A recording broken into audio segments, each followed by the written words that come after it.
Star plus के latest episode Anupama में सुबह के तनाव भरे माहौल में लीला सबको बार बार खाने के लिए बुलाती रही, लेकिन पूरे घर में ऐसा लग रहा था जैसे किसी ने सबके मुंह पर ताला लगा दिया हो।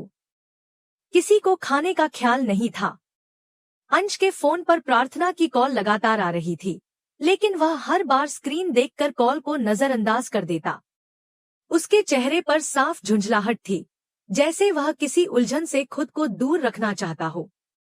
इसी बीच तोशु परी के पास जाकर धीमे से कहता है कि वकील ने साफ बता दिया है कि केस हमेशा लड़की के पक्ष में ही झुकता है, इसलिए राजा के खिलाफ लड़ाई में परी की जीत तय है। इसी तनाव के बीच लीला फिर ऊंची आवाज में अनुपमा को पुकारती है कि कोई खाना नहीं खा रहा है। तभी सीढ़ियों से अनुपमा उतरती है, हाथ में बैग लिए हुए।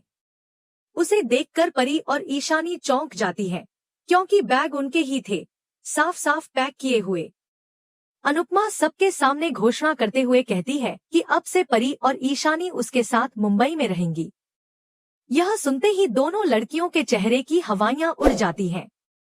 परी तुरंत कहती है कि वह कहीं नहीं जाएगी, और ईशानी पूछती है कि अनुपमा ने उससे पूछा तक क्यों नहीं। लेकिन अनुपमा का उत्तर सीधा था, सामान पहले ही पैक हो चुका है, अब समय बर्बाद करने की जरूरत नहीं। परी आक्रोश में कहती है कि वह राजा के खिलाफ केस लड़ेगी और कहीं जाने का सवाल ही नहीं उठता। तोशु और पाखी तुरंत परी व ईशानी का साथ देते हुए अनुपमा के निर्णय का विरोध शुरू कर देते हैं। लीला कहती है कि अगर अनुपमा को मुंबई जाना है तो अकेले जाए, इन दोनों को क्यों साथ घसीट रही है। अनुपमा शांत मगर दृढ़ आवाज में कहती है कि यह उसका अंतिम फैसला है और वह पीछे नहीं हटेगी। बाबूजी भी अनुपमा का पक्ष लेकर कमरे में और खामोशी फैला देते हैं। लीला ताना मारते हुए पूछती है कि अनुपमा इन दोनों का खर्चा कैसे उठाएगी। किंजल धीरे से कहती है कि ये दोनों लड़कियां अनुपमा जैसी हर परिस्थिति में एडजस्ट नहीं कर पाएंगी। पाखी तो यह तक कह देती है कि परी ईशानी के लिए खतरा बन सकती है। तोशु कहता है कि अगर अनुपमा को इनकी इतनी चिंता है तो वह यहीं रह जाए, घर छोड़कर कहीं जाने की जरूरत नहीं। दोनों भाई बहन लगातार अनुपमा के फैसले को गलत ठहराते रहते हैं। उधर दूसरी ओर शहर के दूसरे छोर पर राही माही के कटु शब्दों को मन में दोहराते दोहराते परेशान बैठी होती है। ख्याति उसे दिलासा देने की कोशिश करती है, लेकिन राही के भीतर की बेचैनी इतनी गहरी थी कि वह खुद को रोक नहीं पाती। वह कहती है कि उसने बहुत गलतियां की हैं, पर वह अपनी गलतियों को अपने तरीके से सुधारना चाहती है। उसके पास डिग्री नहीं है, पर हिम्मत है, मेहनत है और आगे बढ़ने की इच्छा है। वह कहती है कि भले ही वह परफेक्ट न हो, पर चीजें परफेक्ट तरीके से करना चाहती है। ख्याति उसे देखकर दुखी होती है, जैसे वह चाहे भी तो उसकी पीड़ा पूरी तरह नहीं समझ सकती। इधर शाह हाउस में माहौल और गर्मा जाता है जब अनुपमा दोनों लड़कियों को नए जूते पकड़ाती है और कहती है कि नए जूते पहनकर उसके साथ नए सफर पर चलें। लीला व्यंग्य से कहती है कि नए जूते तो काटते हैं। अनुपमा मुस्कुराते हुए कहती है कि पैर चलने लगे तो हर जूते की आदत पड़ ही जाती है। तोशु फिर सवाल उठाता है कि वह परी और ईशानी की मर्जी के खिलाफ क्यों जा रही है। अनुपमा समझाती है कि अगर ये दोनों यहीं रहीं तो दुख में ही डूबी रहेंगी। वह कहती है कि नए शहर में नया माहौल, नई जिंदगी मिलेगी। अगर इस शहर में परी की नजर अचानक राजा पर पड़ गई तो उसका क्या हाल होगा, और ईशानी घर में रहते रहते और टूट जाएगी। वह सबको याद दिलाती है कि हमेशा यही लोग कहते हैं कि अनुपमा सब संभाल लेगी, सबकी जिम्मेदारी उठाएगी, सब बच्चों को संभालेगी। लेकिन आज जब वह सच में जिम्मेदारी उठा रही है तो उन्हें ही समस्या हो रही है।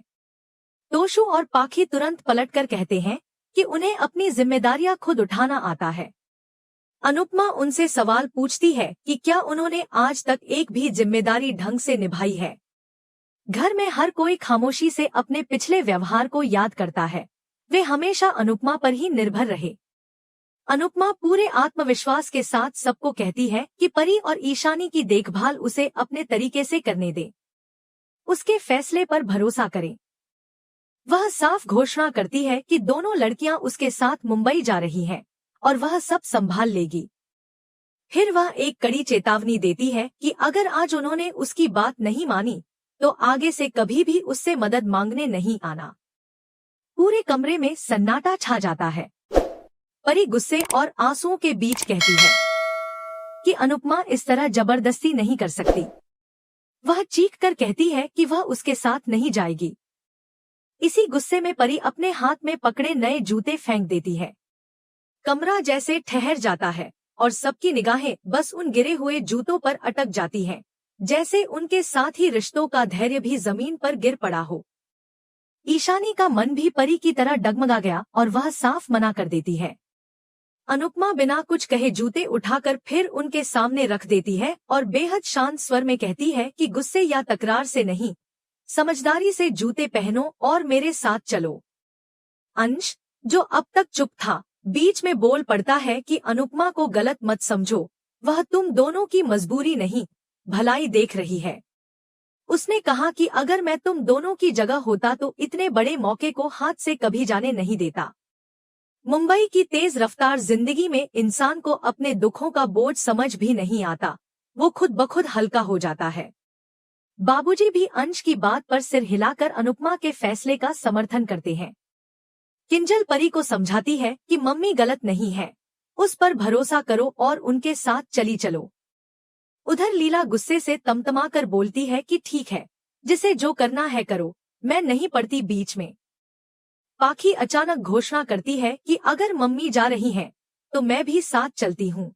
लेकिन अनुपमा सख्त आवाज में कहती है कि उसके साथ सिर्फ परी और ईशानी जाएगी और कोई नहीं। वह दोनों को तैयार होने के लिए कहती है, जैसे अब किसी और बहस के लिए समय ही न बचा हो। अंश पूछता है कि क्या राही को यह सब बताना चाहिए। अनुपमा शांत होकर कहती है कि सही समय आने पर राही को सब मालूम हो ही जाएगा। इस बीच दूसरी तरफ घर में मोटीबा राजा को घेरकर उससे सवालों की झड़ी लगा देती है। वह कहती है कि आज के बाद बिना पूछे कहीं नहीं जाओगे। पराग भी नाराज होकर पूछता है कि पिछली रात वह आखिर गया कहाँ था। मीता का शक बढ़ता जा रहा है और वह जोर देकर पूछती है कि कहीं वह परी से मिलने तो नहीं गया था। माही ने तो जैसे आग में घी डाल ही दिया जब उसने कहा कि अनुमा ने राजा को जरूर बुलाया होगा ताकि वह परी का दिमाग भर सके। राजा गुस्से से बौखला जाता है और कहता है कि ऐसा कुछ नहीं है। वह अनुपमा या परी से नहीं मिला और उसे समझ नहीं आता कि सब लोग उनकी जिंदगी में दखल क्यों देते हैं। उसके इस जवाब से सब सन्न रह जाते हैं। मोटीबा कहती है कि परी ने तुम्हें थप्पड़ मारा था, यह सब भूल कैसे सकते हो। राजा शांत होकर समझाता है कि उसने उसे किसी और लड़की के साथ देख लिया था, अगर उसकी जगह कोई भी लड़की होती तो वैसा ही रिएक्शन होता। वह कहता है कि आप लोगों के कहने पर मैं तलाक ले रहा हूँ, लेकिन अब से अपनी जिंदगी अपने हिसाब से जीऊंगा। वह घर छोड़कर जाने की धमकी देता है और साफ करता है कि अब वह किसी को जवाब नहीं देगा। उधर मोटीबा मीता को कहती है कि राजा को समझाओ, अगर इस घर में रहना है तो घर के नियमों से ही रहना होगा। और साथ ही मीता को आदेश देती है कि वह उसके लिए लड़की देखना शुरू करे। राही यह सब सुनकर चौंक जाती है और कहती है कि राजा और परी को दूर मत कीजिए, दूरियां प्यार को और बढ़ा देती हैं। मोटीबा उसे कठोर आवाज में चुप रहने का आदेश देती है और पराग राही को चेतावनी देता है कि राजा को बहकाना बंद कर दे, यह उसकी आखिरी चेतावनी है। इस सब उथल पुथल के बीच अनुपमा अपने घर में लीला की बातें सुन रही होती है, जो उसे समझाने की कोशिश कर रही है कि ईशानी और परी को साथ ले जाना गलत है। लीला कहती है कि इन दोनों को साथ ले जाओगी तो तुम खुद बोझ तले दब जाओगी। लेकिन अनुपमा उसे समझाती है कि बोझ तो तब महसूस होगा जब वह इन्हें यहाँ छोड़कर जाएगी। वह कहती है कि बाहर की दुनिया दिखेगी, तभी इन्हें समझ आएगा कि इनका दर्द दुनिया का सबसे बड़ा दर्द नहीं है। बाहर निकलकर ही इंसान मजबूत बनता है और वह चाहती है कि ये दोनों अपनी मजबूती खुद तलाशें। दूसरी ओर पाखी, तोशु और किंजल परी और ईशानी को समझाने की कोशिश कर रहे हैं कि अनुपमा गलत नहीं है। अनुपमा कहती है कि उसकी मुंबई इन्हें संभाल लेगी, वहाँ नई शुरुआत, नया माहौल, सब कुछ नया होगा।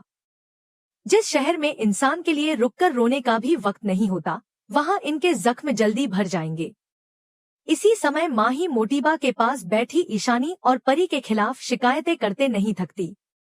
वह कहती है कि उसे इन दोनों से कोई रिश्ता नहीं रखना और पता नहीं अनुमा ने राजा को क्या सिखाया कि मार खाने के बाद भी वह चुप है। वह राही और प्रेम के खिलाफ भी बातें करती है और कहती है कि राही बेतहाशा जिद्दी है।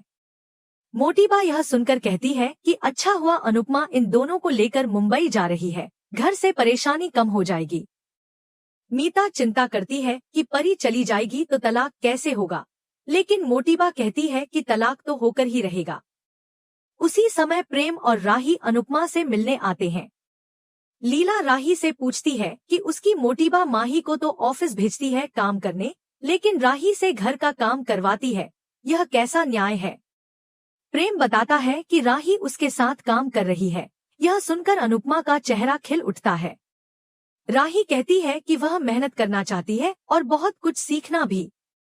वह पढ़ाई पूरी करने की बात करती है तो अनुपमा उसे गले लगा लेती है और कहती है कि उसे उस पर बहुत भरोसा है।